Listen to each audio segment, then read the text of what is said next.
Olá, e o Tourist Talks de hoje traz um convidado muito especial, muito querido por mim, um amigo, uma pessoa altamente qualificada na sua profissão, tem mais de 35 anos especializado em hospitalidade, mais de 150 projetos entregues, é uma sumidade e é uma pessoa que trata a arquitetura como estratégia.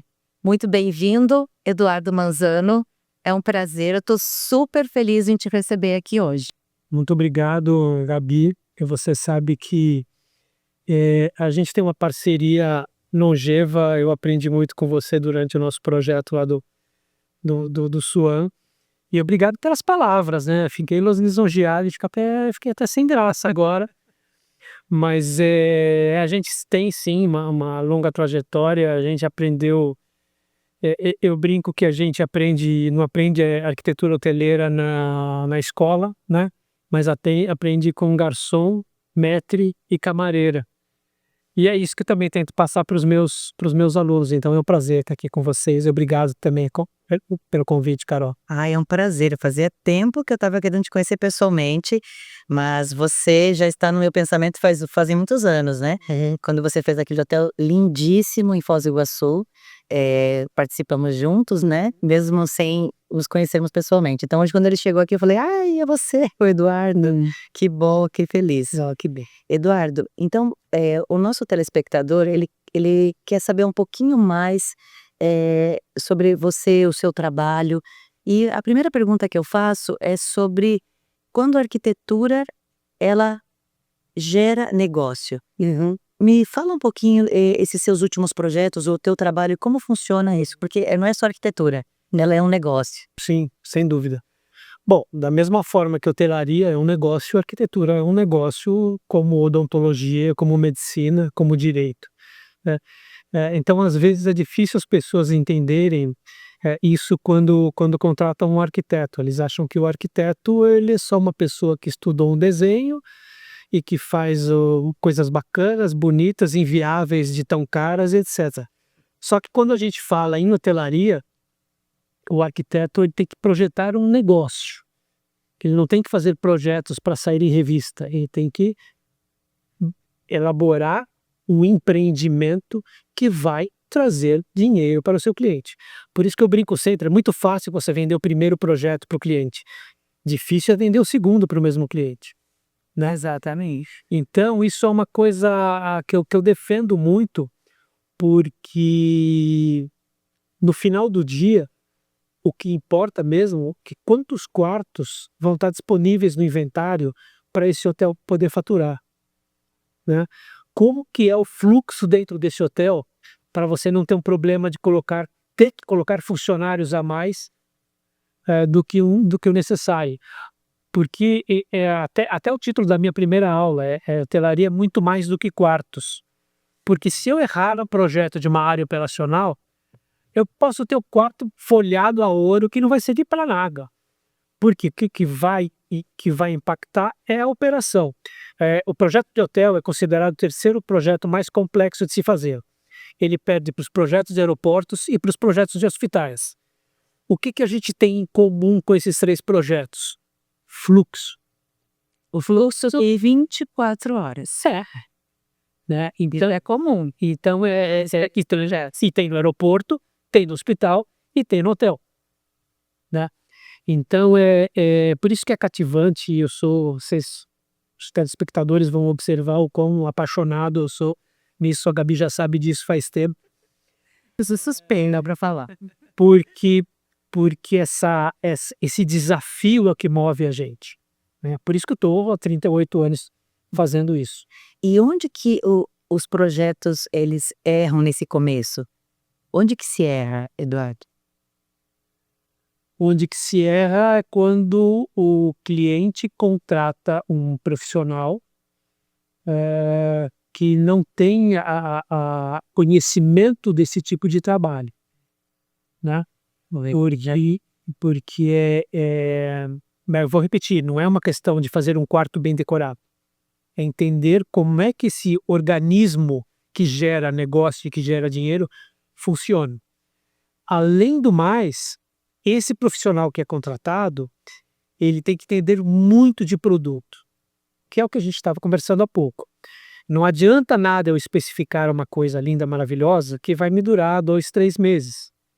Porque é um trabalho artesanal, feito de papel. Não, se o plano de negócios do hotel, ele está dizendo que vai dar um retorno em 11 anos, o mobiliário que eu especifiquei vai ter que durar próximo a isso, porque senão o hotel começa a dar prejuízo antes dele se pagar.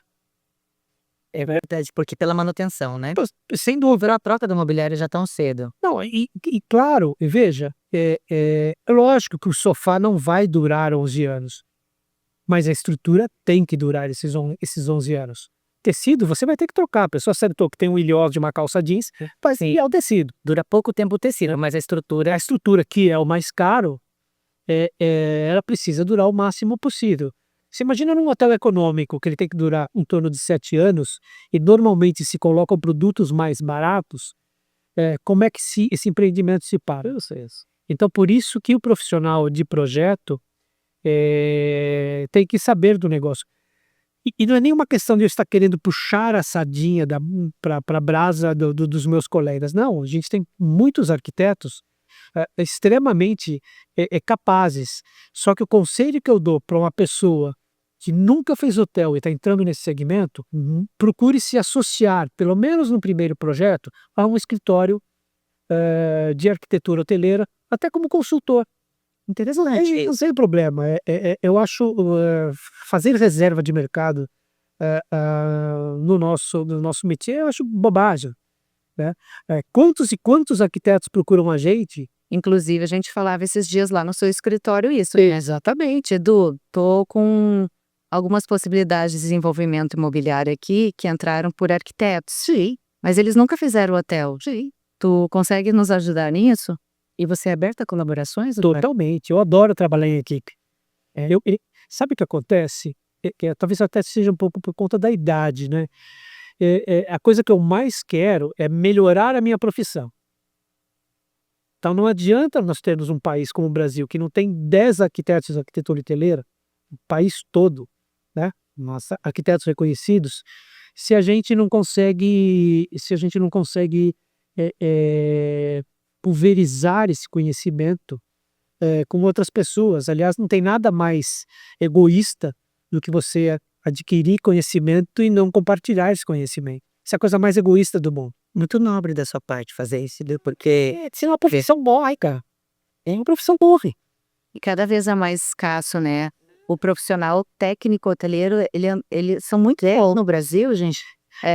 São muito poucos, porque assim, a gente quando vai falar em arquitetura, Carol, com um arquiteto que nunca fez um hotel, ele pensa, nossa, mas eu tenho que pensar numa escala maior, né? De repente o móvel durar mais, mas tem toda uma parte de back, que é técnica hoteleira, crucial para você. que esse profissional precisa entender. Né? A parte, tu não tá vestindo só uma casa, tu tá vestindo um complexo inteiro que precisa funcionar 24 horas por dia, o ano inteiro, com um fluxo demasiado.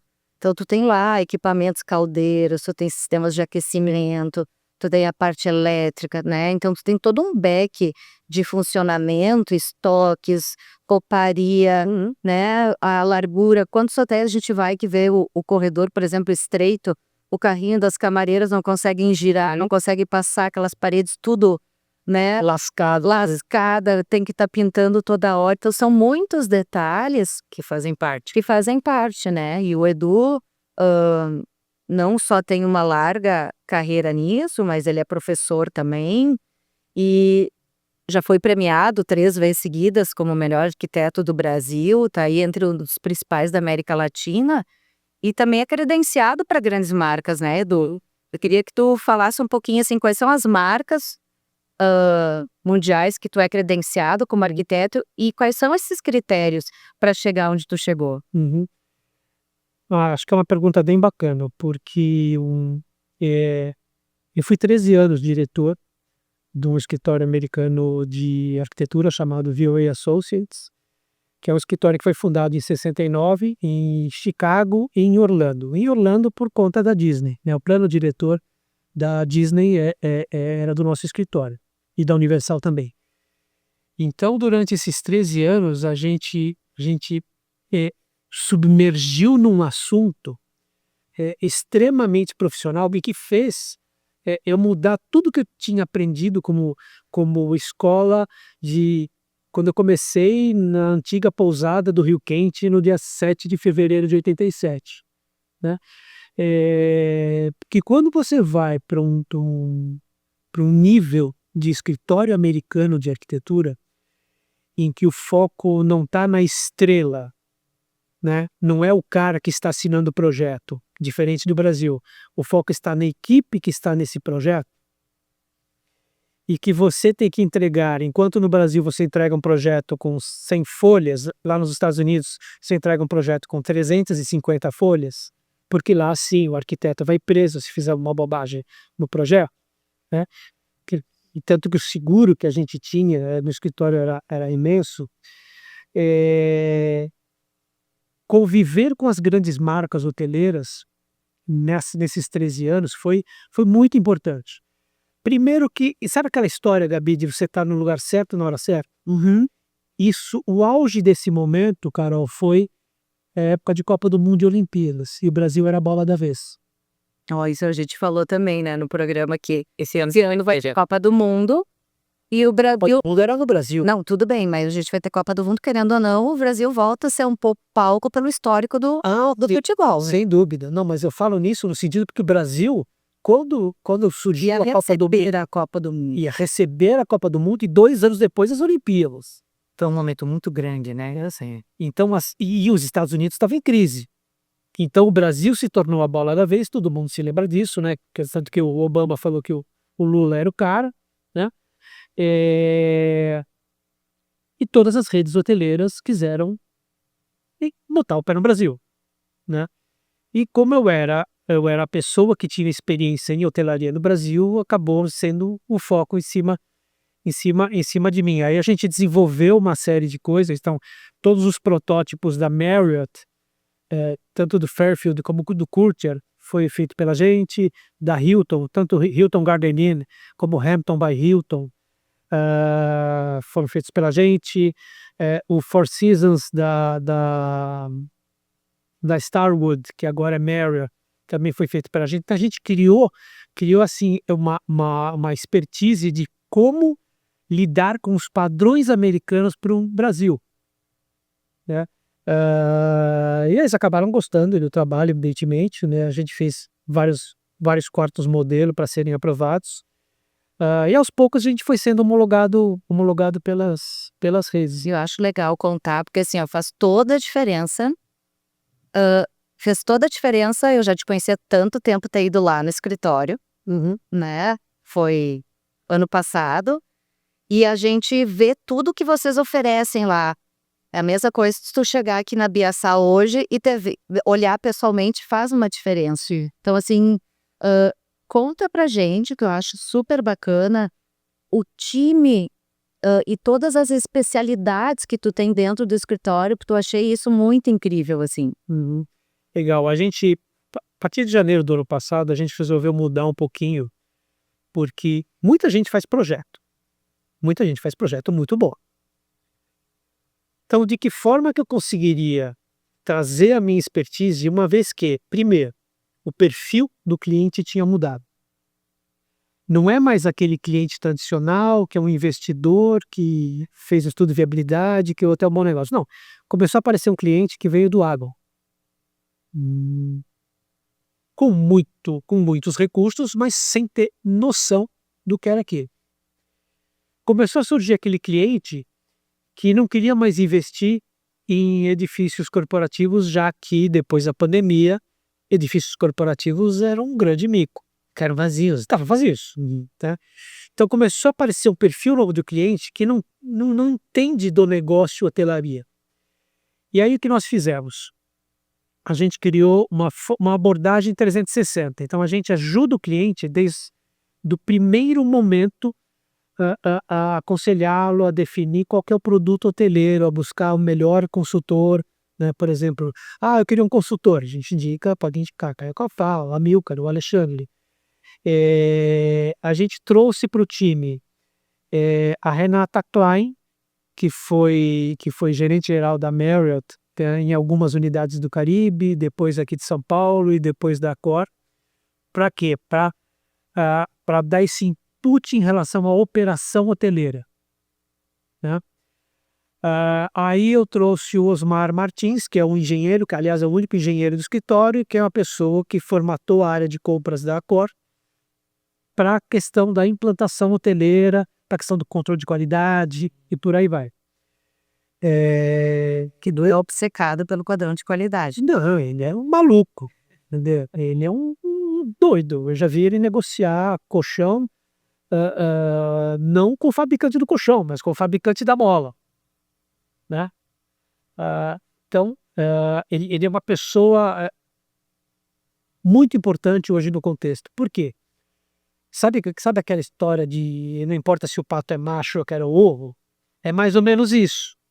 Por quê? Porque ele faz a coisa acontecer no tempo certo e sem os devaneios dos arquitetos. Que funcione, que seja... funcione, que pare em pé. Isso. Né? Aí tem a etapa de projeto, né? Que é normal, e a etapa final é justamente a questão da implantação hoteleira.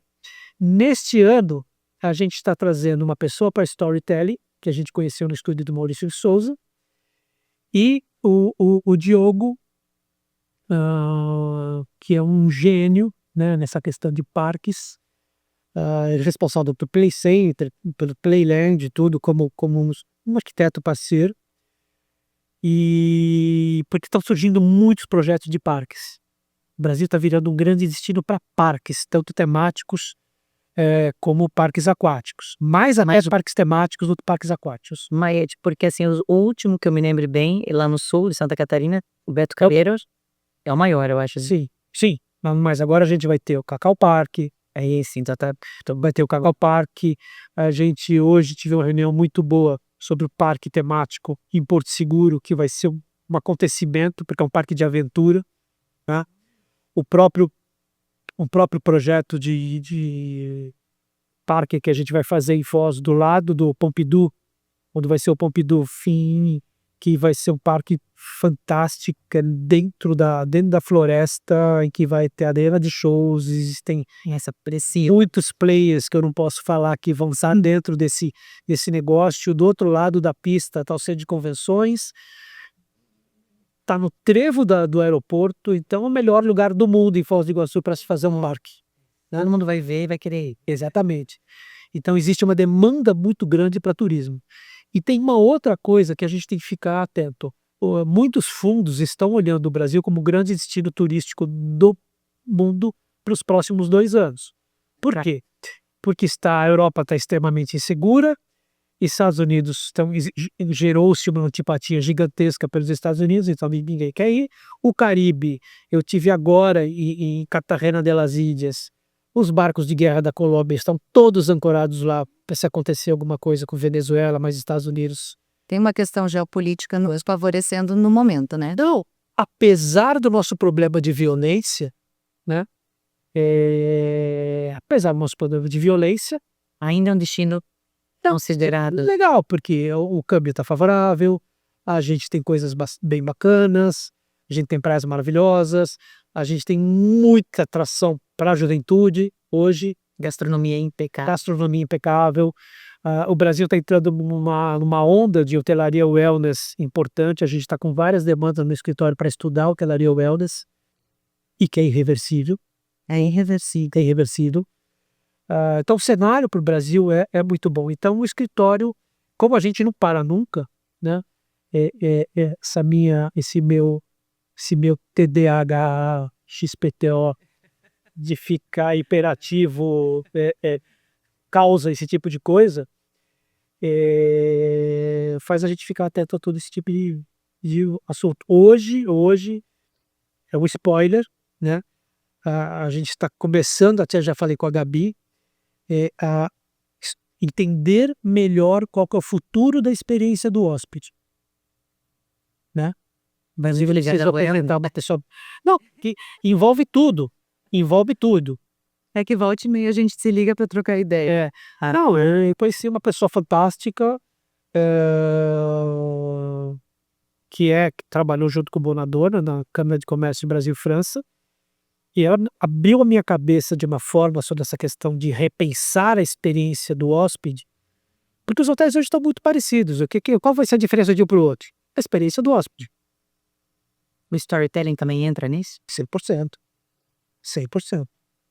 E o quanto tu acha, Edu, hoje que a hotelaria ou o cliente, ou os teus clientes como marcas hoteleiras, ou até o investidor individual, tá pensando no projeto essa questão da sustentabilidade, do turismo regenerativo, de valorizar a cultura local?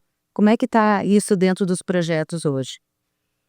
Eu acho que junto da exploração dos 5 sentidos, isso tem o mesmo nível de importância. Ninguém quer ir para um hotel no Nordeste hoje e achar que está indo para Singapura. Se eu não tiver um componente regional muito importante, né? Como é que eu faço um hotel em Pernambuco e não faço uma alusão ao frevo ou ao maracatu? Como é que eu faço um hotel de selva e não faço uma alusão à questão dos povos originários? O samba que a gente fez junto, né, Carol? Ele nasceu a partir de um quadro da parede, que era a lenda da Naipi-Torobá, né, que é um índio salvando uma pessoa na cachoeira. Tá? A gente construiu todo o storytelling do hotel em cima disso. E aí surge a marca. E aí surge a marca. E aí surgem os amenities. Aí surgem os brindes. Aí surge a bolsa, surge a sacolinha. Se eu quiser extrapolar, gostei da luminária, a luminária está lá a etiqueta da Biaçá. Gostei do sofá, da Biaçá. Na verdade, o que acontece? O conceito de hotel boutique nasceu disso, né? É que o Brasil misturou hotel boutique com design. Na verdade, hotel boutique é o hotel que você pode comprar as coisas como se você estivesse entrando numa galeria Liat. E o hotel design é um hotel desenhado por um designer importante.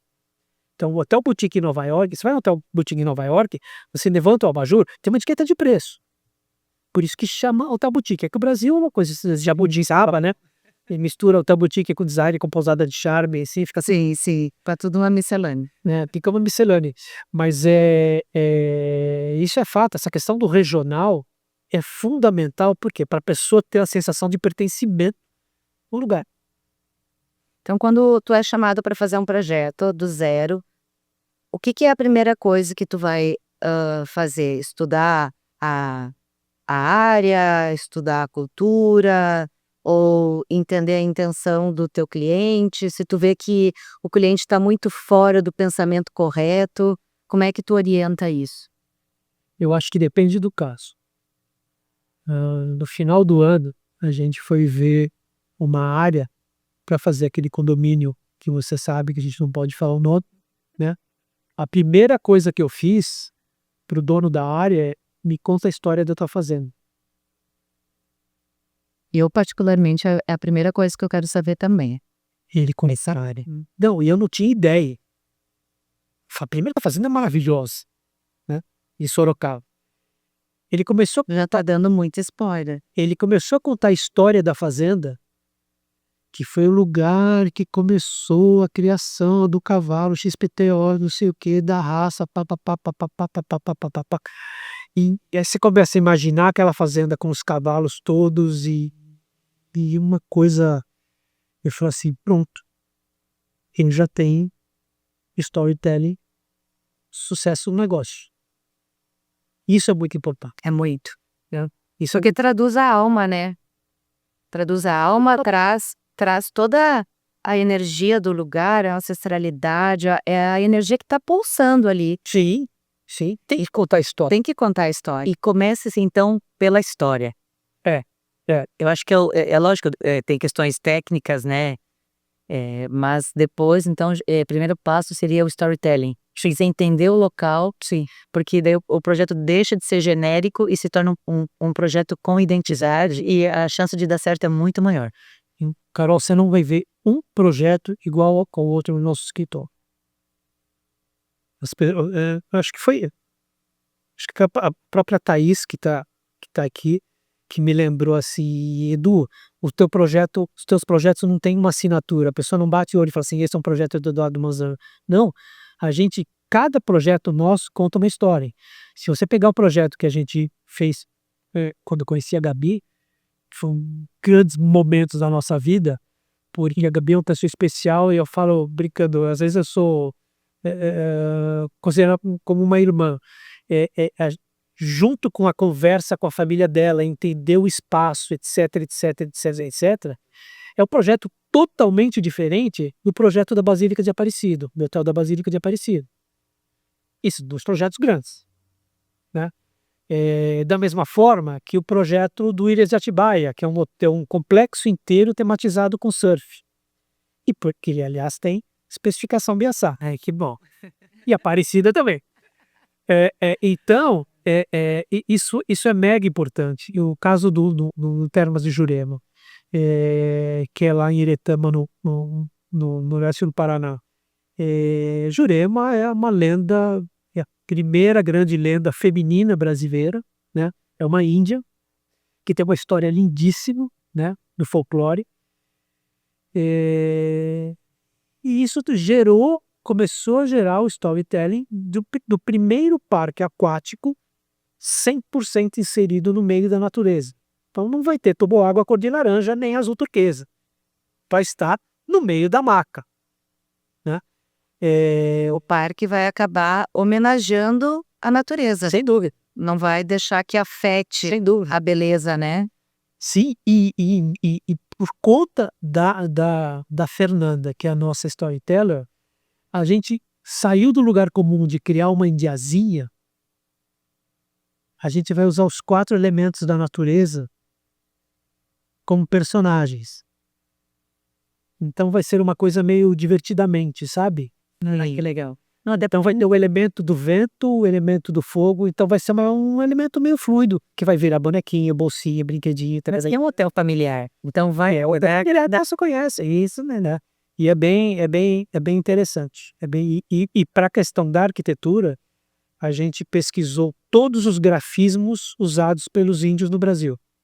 Então não tem assim, vou inventar um peixinho estilizado. Não, a gente está usando os grafismos que são aceitos pelo MEC, inclusive. Então, tudo profundo. O peixinho é peixinho, a água é água, o trovão é trovão. Já tô louca para ver esse projeto. Então, Vai ser lindo. isso é muito importante para gerar o quê? Melhor experiência do hóspede e, principalmente, gerar boas memórias. Quem lida com hospitalidade, a função dele, além de receber bem, é gerar boas memórias. Acho que seria a cerejinha do bolo, né? Ser lembrado. Nossa, é demais. E através disso daí, então, se cria toda essa vontade de voltar, de pertencer àquele momento, de indicar para os amigos. Isso também é tão gostoso, né? Quando a gente é bem recebido e vive em bons momentos. E quando que o arquiteto precisa dizer não ao cliente? Me conta. Nossa, agora você me pegou. Já está sentado direito. Senta direito.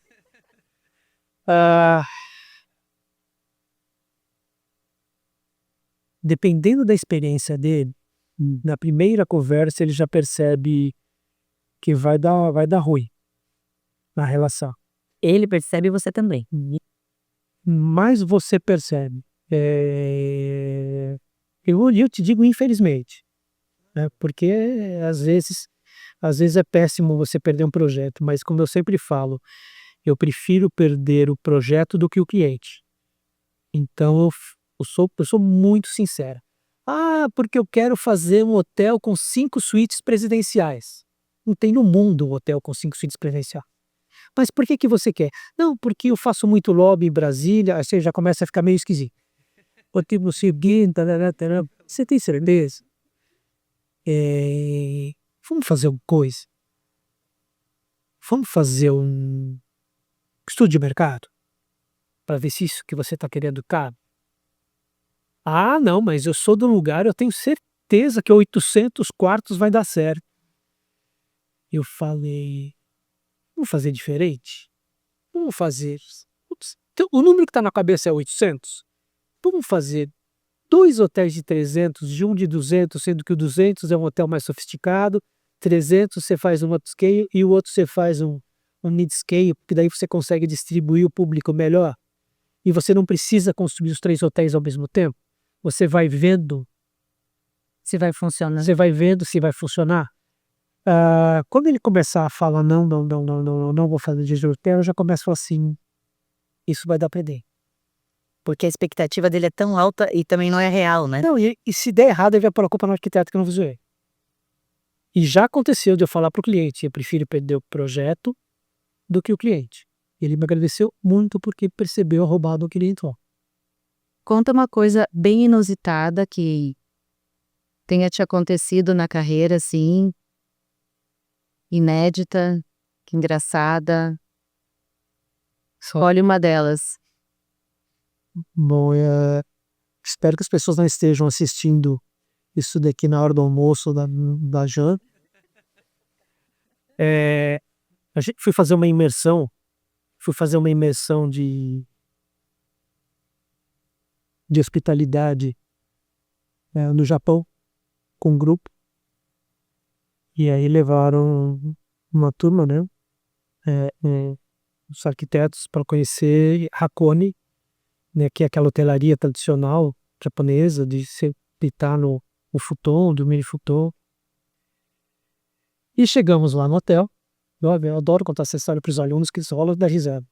Chegamos lá no hotel, tinha todo um dress code, então você tinha que usar o kimono, sem nada por baixo, tanto os homens quanto as mulheres. E aí tem os banhos públicos, né, que você passa por uma cortininha. Os homens estavam de kimono azul, as mulheres de kimono vermelho e tal. Subi pro quarto, tô cansado de viagem. Nossa, tá arrebentar.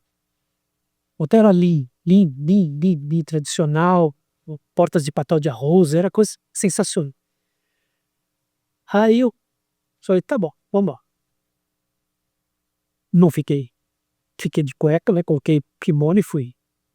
Na hora que eu entro naquele lugar, eu vejo um tanque de cimento gigantesco com um monte de gente dentro da água com uma toalhinha na cabeça. Que eles usam uma toalhinha para se esfregar. Uma toalhinha desse tamanho. E eu olhava assim, não vai rolar. Eu fico imaginando. Não vai rolar. Cheguei perto, tirei o kimono, cheguei perto, pus o pé na água, falei, tá bom, eu fui, voltei pro quarto. Voltou pra experiência. A experiência foi concluída. Foi legal, voltei pro quarto. Bom, como eu fui o primeiro a voltar pro quarto, eu fui o primeiro a descer para jantar. Desci para jantar, tinha uma sala reservada, íamos sentar todos no chão, como tradição japonesa, e eu olhei para a mesa, tinha uma churrasqueirinha, né, e um pratinho, com uma coisa que parecia um sashimi de atum. E eu sou apaixonado por comida japonesa, apaixonado por japonês. Eu olhei, puta que bonito, que lindo isso aqui, e tal. Olhei de novo, aquela coisinha que parecia um sashimi de atum já não estava mais no centro do prato. Ele já estava saindo do prato. Na hora passou um filme na minha cabeça que eu já via minha esposa correndo pro lugar, gritando, né? É um bicho, não sei o que, tá vida. E aí eu chamei o presidente da empresa japonesa que nos levou, que era Toto, né, de louças. Eu falei, Tom, isso aqui não vai dar certo não. Porque tinham vários casais nessa viagem de pé. Tava o índio da Costa pra esposa, tava o presidente das BEA. Aí tal, ele chamou a senhorinha, uma senhora de uns 90 anos de idade. Ficou ofendidíssimo, porque aquele era o prato principal. Mas comemos o melhor sushi, o melhor sashimi. Mas eu não sabia, mas estava vivo ou não estava vivo? Só, já tô curiosa. E aí, comemos uma comida maravilhosa, sobremesas assim. Fazia uma obra de arte a sobremesa. E aí, no final, eu descobri o nome daquela iguaria. Sabe como chamava? Não sei, bailaria. Um peixe bailarino. Chamava bailarino. Sabe por que bailarino? Porque você colocava aquele ser vivo na churrasqueirinha e ela começava a se contorcer. E você comia vivo. Então, um pouco diferente. E não, você imagina a cena, você monta o filme na cabeça. Ai, gente. Mas pelo menos comeu frutos do mar. Não. Mas Come o bicho ali morrendo, é isso? Nossa. e era a estrela da noite, por isso que Isso não comeu os outros brancos? Não, eles retiraram. A senhorinha retirou. E ficou brava por isso, né? Ficou uma onça. Deve ser caro isso desse peixe bailarina, então. Essa bailarina, não sei. Era uma lesma. Ai, gente, ainda bem que você não comeu. Era uma lesma. Então, eu tô cheio dessas histórias. E outra coisa, a hora que eu voltei pro quarto para dormir, não, a hora que eu cheguei no quarto não tinha cama. Tinha duas poltroninhas e futon. E eu falei assim, não tem cama.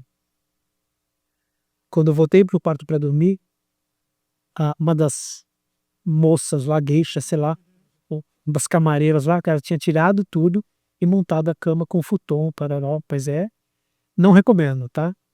Pra quem tem problema de coluna, Tu já pode pensar num capítulo desse pro teu futuro livro, né?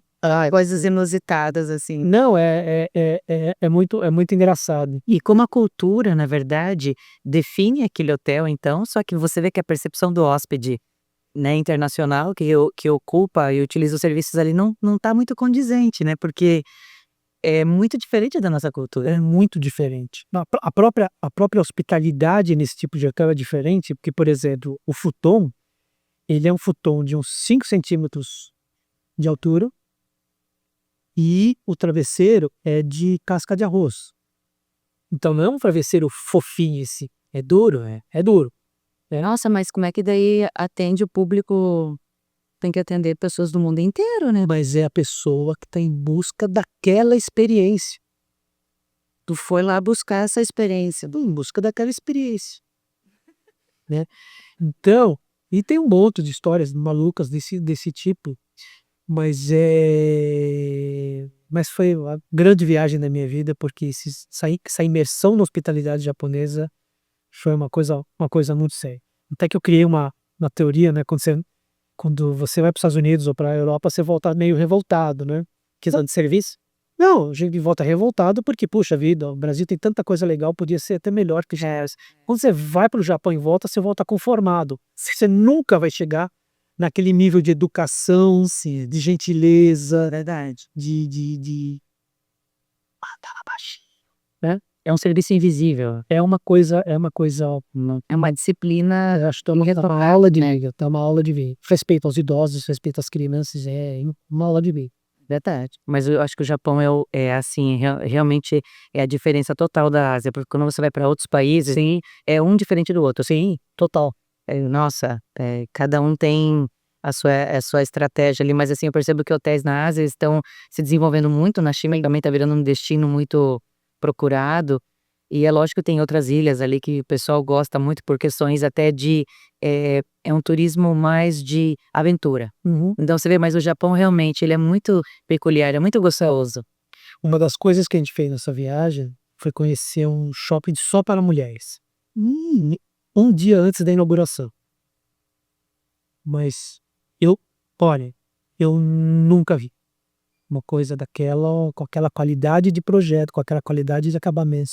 A área de amamentação desse shopping era uma coisa, Nem sabia que existia, eu também não. E o que é só um shopping só de mulheres? O que tem lá de bom? tem as melhores lojas, se você puder imaginar, os melhores os restaurantes, os melhores ambientes, assim, um nível de sofisticação absurdo, não é um shopping gigante, é um shopping do nível de escala do Iguatemi, que não é um shopping nem tão grande, né? Sim. Mas é de uma qualidade de design, de produto, de cópia, de tudo. Tem que ser Maravilhoso, né? Lá eles pensam muito mais em qualidade do que em consumo, né? muito mais. E Manzano, pra gente finalizar, as duas últimas coisas, assim. Uma que eu gostaria de saber, tu viajou o mundo inteiro, né, pesquisando produto e construindo produto, se relacionando com grandes marcas, com pessoas apaixonadas pela hotelaria. Quando tu vais, você e a sua esposa, por exemplo, fazer uma viagem, o que tu busca num hotel? É tão difícil desconectar o profissional Isso eu sei. da pessoa física, né? É difícil, eu já nem sei mais quem é quem, porque pra mim é uma coisa só. Não, veja, eu busco principalmente entender o lugar, sabe? Entender o lugar, captar a energia do lugar. Não, eu, por exemplo, Mas o que um hotel tem que ter de critério para tu escolher esse hotel? sem dúvida, eu acho que serviço é uma coisa primordial. Serviço é mais importante até do que o próprio projeto do futuro, né?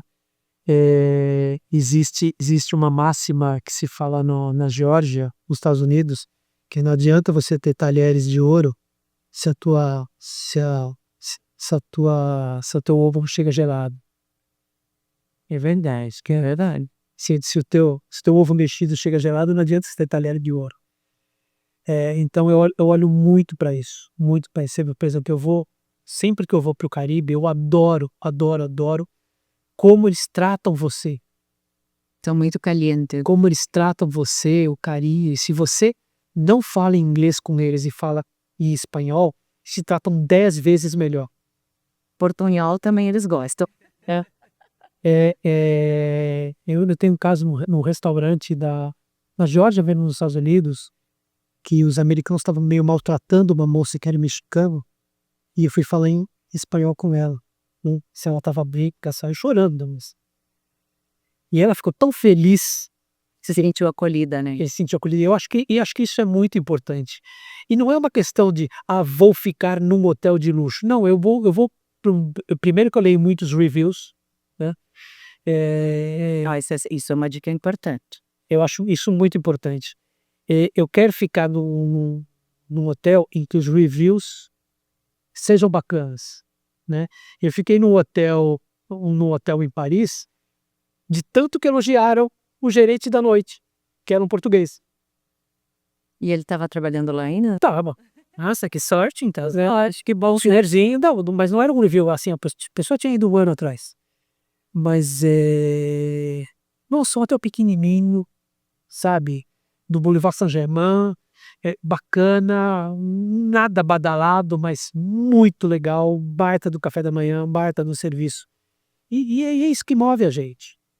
É isso que eu cansei de ir em hotéis extremamente sofisticados que você fala assim. Eu, por exemplo, se eu entro no Ritz de Paris, falo assim, não quero. Não te encanta. Não me encanta. Não te identifica por aquele produto. Não. E você sabe que na história do Instituto Europeu de Design que eu dou aula, em 10 anos eu faço uma pesquisa, né? Mostro vários hotéis, só uma aluna falou que se identificou com o Ritz. Então isso é uma coisa do brasileiro, né? Da questão dessa ostentação. Aliás, quem fica no Ritz é brasileiro, árabe e chinês. E para o investidor que quer investir num hotel, não entende de hotelaria, qual é o conselho, por onde começar esse projeto? Primeiro tentar se informar o que é o negócio. Procurar bons consultores.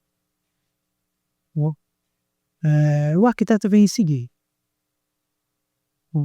Se ele quiser contratar o arquiteto antes, só que antes ele vai ter que entender do negócio, ele tem que ver onde ele vai colocar o dinheiro dele. Nós estamos falando de uma brincadeira que custa 10 mil reais o metro quadrado para construir.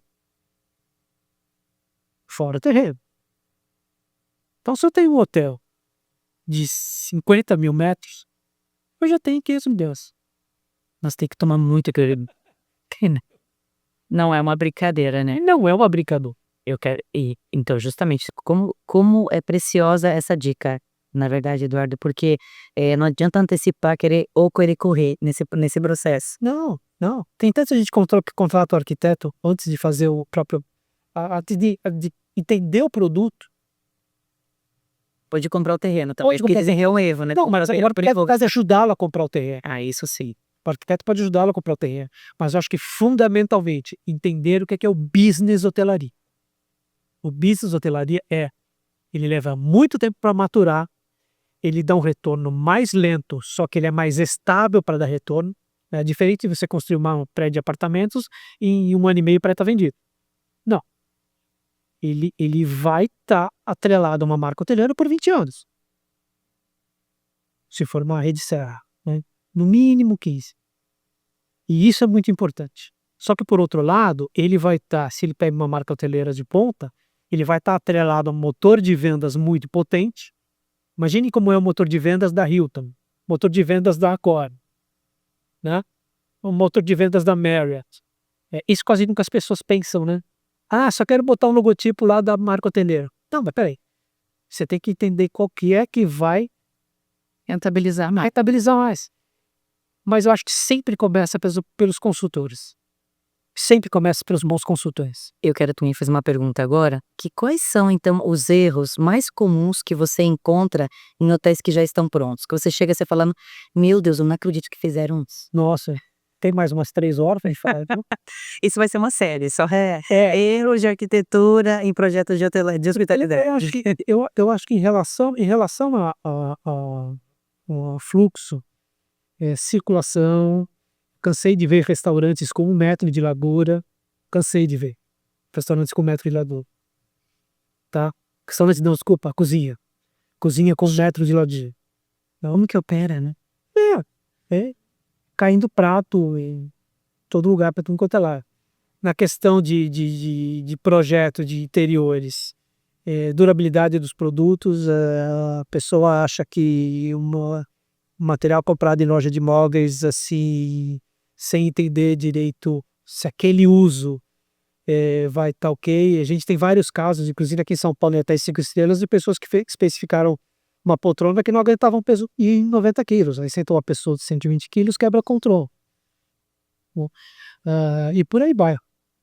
Então, é um outro episódio, não é? Eu acho que é só outro episódio. Pode fazer um só para falar de produto. É verdade.